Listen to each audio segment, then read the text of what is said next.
Charlie अपने छोटे से प्लेन की मरम्मत कर रहा होता है।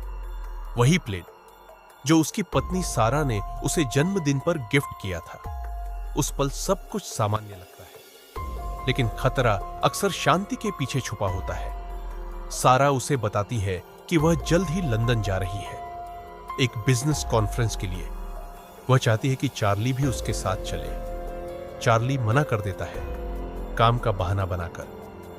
उसे क्या पता था कि यही उसकी जिंदगी की सबसे बड़ी भूल बनने वाली है। कुछ समय बाद चार्ली CIA हेडक्वार्टर पहुंचता है। वह उन सिक्योरिटी स्कैनरों से गुजरता है जिन्हें उसने खुद बनाया था। एक ऐसा आदमी जो सिस्टम के अंदर बैठकर सिस्टम से भी तेज सोचता है। काम शुरू करते ही उसकी स्क्रीन पर एक मैसेज उभरता है, इन अ क्लाई लाइन। एक नाम जिसके पीछे कोई चेहरा नहीं। एक आवाज जो सालों से चार्ली को ऐसी जानकारियां देता आया है जिनसे सरकारें हिल जाती है। लेकिन इस बार चेतावनी अलग है। ये डॉक्यूमेंट्स CIA को तबाह कर सकते हैं। चार्ली लोकेशन का अंदाजा लगाता है, इस्तांबुल, लेकिन इनक्लाई लाइन बात टाल देता है। चार्ली फाइल्स डिकोड करने लगता है। पहली बार उसका जीनियस दिमाग हार मानने लगता है। लंच के बाद सारा का फोन आता है। वह बताती है कि वह लंदन पहुंच चुकी है। चार्ली को पहले से पता होता है क्योंकि वह उसे ट्रैक कर रहा था। ज्यादा बात नहीं होती, चार्ली का दिमाग उन फाइल्स में फंस चुका था। जब कोड नहीं टूटता तो वह कंप्यूटर को रिस्ट्रिक्टेड एरिया में ले जाता है।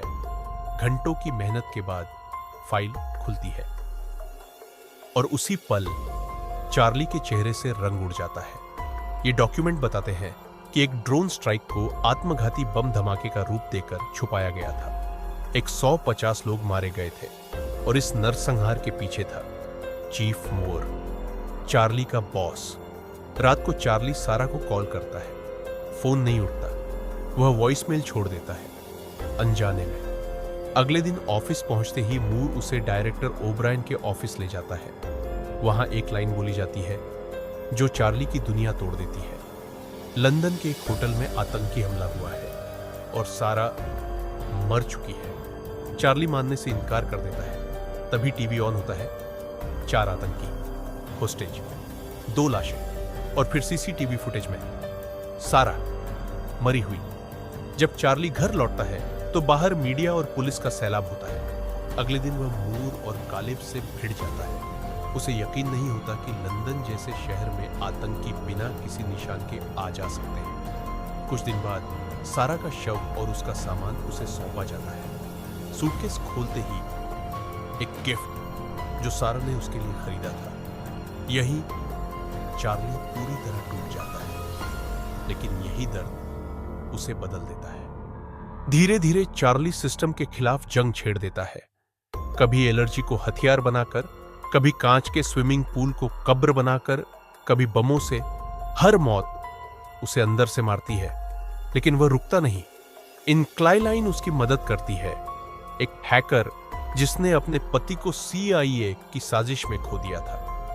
आखिरकार चार्ली हॉर्स्ट तक पहुंचता है। हॉर्स्ट उसे बंदूक देता है सामने से मारने के लिए। चार्ली की उंगलियां कांपती हैं। वह नहीं कर पाता क्योंकि वह किलर नहीं है, वह सिस्टम का दुश्मन है। वह यॉट को हैक कर लेता है। इंटरनेशनल फोर्सेस पहुंचती है। सारे गंदे ऑपरेशन सामने आ जाते हैं। सारे दोषी गिरफ्तार होते हैं।